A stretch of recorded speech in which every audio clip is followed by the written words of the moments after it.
दरम्यान छत्रपती संभाजीनगरमधील रशीद मामूनच्या पक्षप्रवेशावरून मुख्यमंत्री देवेंद्र फडणवीसांनी ठाकरेंवर जोरदार टीका केली। ठाकरे सेनेचा खरा चेहरा उघड झालाय।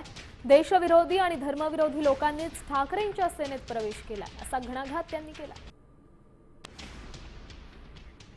हिंदू हृदय सम्राट शिवसेना प्रमुख बाळासाहेब ठाकरेंच्या सुपुत्रांनी या ठिकाणी अशा पद्धतीनं मतांचं लांगुल चालन करण्याकरता अशा व्यक्तीला प्रवेश दिलेला आहे।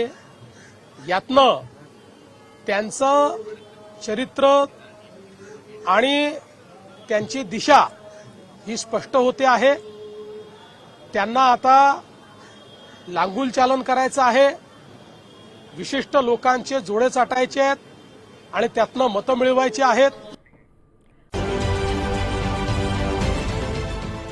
देश विदेशातील प्रत्येक घडामोडींचे लाईव्ह अपडेट मिळवण्यासाठी आता साम टीव्हीच्या सर्व सोशल मीडिया प्लॅटफॉर्मला लाईक, फॉलो आणि सबस्क्राईब करा।